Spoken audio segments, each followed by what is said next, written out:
सुप्रभात बच्चों, कक्षा 8वीं के सभी विद्यार्थियों का स्वागत है। हम आज का विषय ले रहे हैं उपसर्ग।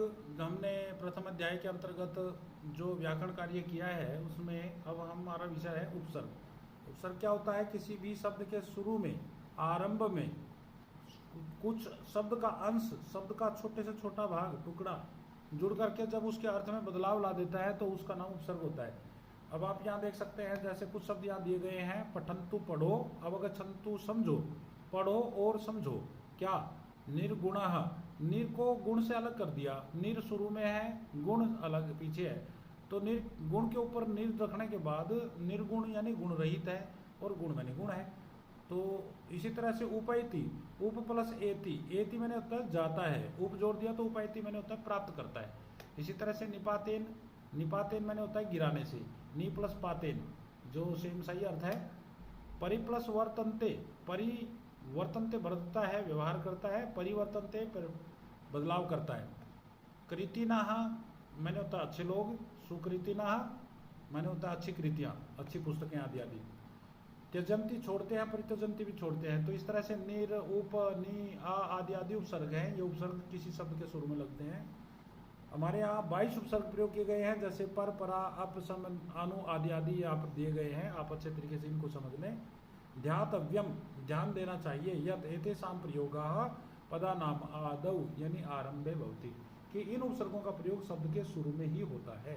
जैसे हार के ऊपर आ रखा तो हा आहार, कार के ऊपर उप रखा तो उपकार, हरती के ऊपर भी रखा तो विहरती, गस्ती के ऊपर आ रखा तो आगच्छति। तो ये उपसर्ग हैं शुरू के।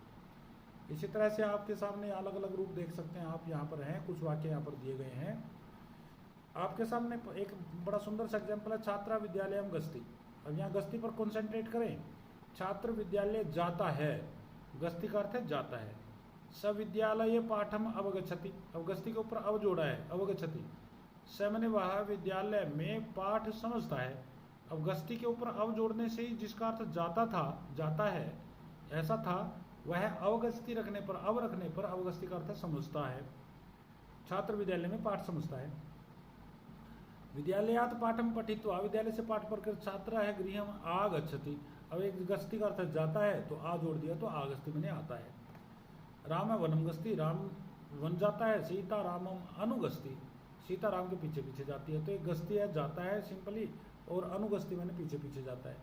तो इस तरह से आप यहाँ पर उपसर्ग देख सकते हैं कि किसी भी शब्द के शुरू में जुड़कर उसके अर्थ में जो परिवर्तन लाता है उसका नाम उपसर्ग है। आप इन्हें ध्यान से समझें, अभ्यास करेंगे। यहाँ पर दिया है कुछ ऐसे एक दो एग्जाम्पल और यहाँ पर दिए गए हैं, आप यहाँ देखें। अधोलिखितेषु वाक्येषु उपसर्ग युक्त पदानि रेखांकितानि कृत्वा उपसर्गान पृथक कृत्वा लिखन्तु। तो यहाँ ये लाइन जो दी हैं, ये लाइन है हमारी 8। इन 8 में अंतिम शब्द जो दिया है वो है उपसर्ग वाला, या बीच में भी दे रखे हैं कई जगह।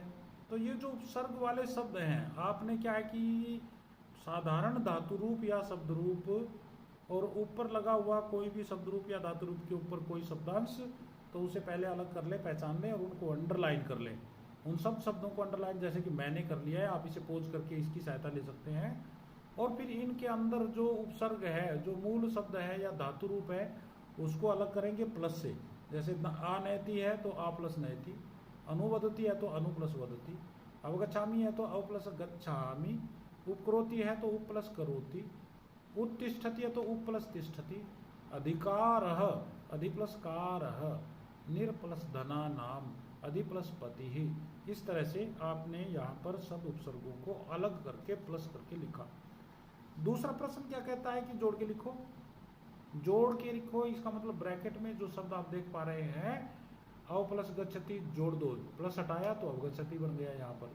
और ये वाक्य पूरे दोबारा लिखने हैं। वाक्यानि पुनः लिखन्तु। अधि आस्ते अध्यास्ते, यह संधियोगी का यह बन गया, अध्याय आस्ते अध्यास्ते बन गया। उपकुर्वन्ति यहाँ लिखा हुआ है। आनयति आनयति, उत्पतति यहाँ उत्पत्ति है। अभि प्लस आसम अभ्यासम बन गया, अभ्यासम। आनयति आनयति। इसी तरह से अनुभवति, तो यहाँ अनुभवति हो गया। तो इस तरह से आप देख सकते हैं कि हमने इन सब उपसर्गों का प्रयोग सीखना है। यहाँ आपने उपसर्ग लिखे, इसके बाद आप दूसरा प्रश्न ले लो अव्यय वाला। कुछ अविकारी शब्द जो नित्य परिवर्तित होते नहीं है, जो जो जो भाषा वाक्य शब्द दो प्रकार के होते हैं भाषा में। एक ऐसे शब्द जो लिंग वचन पुरुष के अनुसार अपना रूप बदल लेते हैं, जैसे शब्द रूप हो गया, कहीं राम बनेगा, कहीं रामस्य बनेगा, कहीं रामेण बनेगा, कहीं रामात बनेगा, तो प्रकृति के अनुसार उनके रूप बदल जाते हैं। कुछ ऐसे शब्द हैं, ऐसे ही धातु रूप भी हैं, वो बदलने वाले हैं, वो भी विकारी शब्द हैं। और कुछ ऐसे शब्द होते हैं जो हैं अविकारी, अर्थात उनमें बदलाव ही नहीं होता, वे स्थिर रहते हैं। उनका रूप जैसा एक बार स्थिर कर दिया वो वैसे ही बने रहेंगे सब वाक्यों में। पुल्लिंग का वाक्य हो, स्त्रीलिंग का वाक्य हो, नपुंसकलिंग का वाक्य हो, कोई भी वाक्य हो, उनके रूप एक जैसे होंगे। यहाँ पर आप कुछ देख सकते हैं, तदा, अधिक, माँ, यदा, सर्वत्र, इतस्ततः, एकदा, जो पाठ में हमने पढ़े हैं, पाठ में आए हैं, इन अवयवों के यहाँ पर प्रयोग दिए गए हैं। ये एक्सरसाइज यहाँ पर दे रखी हैं। यहाँ पर अपि, अलम, दिक, और यहाँ इसके हमने कुछ वाक्य दे रखे हैं, मैंने पूरे खूब बोल्ड वर्ड्स के अंदर इनके रिक्त स्थान भर रखे हैं। आप इन्हें समझें और ये अपने रिक्त स्थान में पूरा करें, इनको तैयार करें।